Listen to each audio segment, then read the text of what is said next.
Bonjour ou bonsoir, selon l'heure à laquelle vous nous regardez.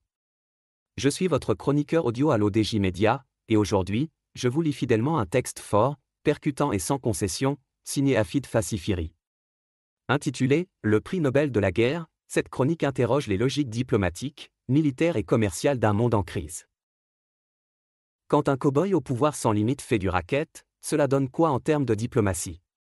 Diplomatie de cow-boy. Donald Trump veut le prix Nobel de la paix, mais lui et Netanyahou sont nominés pour le Nobel de la guerre.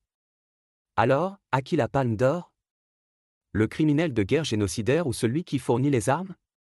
Celui qui affame 2 millions de personnes dans un blocus humanitaire et un blackout médiatique inédit ou celui qui lui assure une totale et absolue impunité par rapport au mandat d'arrêt de la Cour de justice internationale? Celui qui assassine chaque jour une centaine de Gazaouis ou celui qui use du veto américain au sein du Conseil de sécurité de l'ONU? L'auteur ajoute ensuite que cette logique se poursuit avec cynisme, jusqu'à la consécration économique de la guerre. De ce point de vue, le Nobel de la guerre, et accessoirement celui de l'industrie de l'armement, ne peut échapper aux locataires de la Maison-Blanche. Et même Joe Biden et Kamala Harris auraient amplement mérité une distinction et une reconnaissance internationale.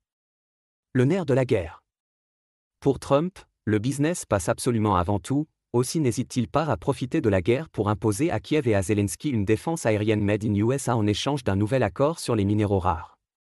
Et l'OTAN demeure à la merci de la bonne volonté du locataire de la Maison-Blanche, y compris pour les missiles patriotes et le renseignement. Trump exploitera sans aucun état d'âme la crise avec l'Iran et également la situation dans la bande de Gaza. Le business avant tout, et celui de la famille Trump surtout, en temps de guerre comme de paix. L'auteur affirme que cette logique s'applique aussi à la géopolitique du Golfe, avec des affaires de famille bien huilées. Et désormais, il est de notoriété publique que le président américain et sa famille ont fait fructifier leur business lors de la récente visite de Trump dans les pays du Golfe. Family business. Franchement, bravo pour un président qui avait pourtant fait du protectionnisme, de l'isolationnisme et de « America First » ses chevaux de campagne, mais qui est en train de ratisser aux 5 coins du globe. Et que penser de cette diplomatie de cow-boy et de cette géopolitique du chaos faite de menaces, de chantage et de raquettes auprès des pays qui possèdent des ressources naturelles que convoite l'Amérique? L'auteur pense aussi à l'Afrique et à la manière dont l'Amérique transforme la paix en marché à conquérir. Et à propos de raquettes, la Maison-Blanche vient de proposer à la RD Congo la fin de la guerre et un accord de paix à condition que les ressources du pays soient exploitées par l'Amérique. À ce sujet, les services occidentaux ont perdu leur temps et leur argent en soutenant les rebelles du Rwanda dans cette histoire, puisque Donald Trump a raflé la mise au nez et à la barbe des Occidentaux. Et c'est exactement ce qui s'est passé en Ukraine où les Européens estimaient légitimement pouvoir récolter les fruits de leur effort de guerre, alors que la partie se joue désormais entre Poutine et Trump. Les Européens souhaitaient pouvoir envoyer des troupes au sol pour le maintien de la paix, et comme ils ne sont même pas invités à la table des négociations, lorsqu'il y en a, ils font tout pour élargir le conflit en stigmatisant tous azimuts la menace russe pour le continent européen. L'auteur souligne ensuite le paradoxe français, entre surarmement et austérité, au nom d'une guerre sans fin. Le président français a ainsi annoncé que la France allait doubler son budget et le porter à 64 milliards d'euros en 2027, alors que cela était prévu pour 2030.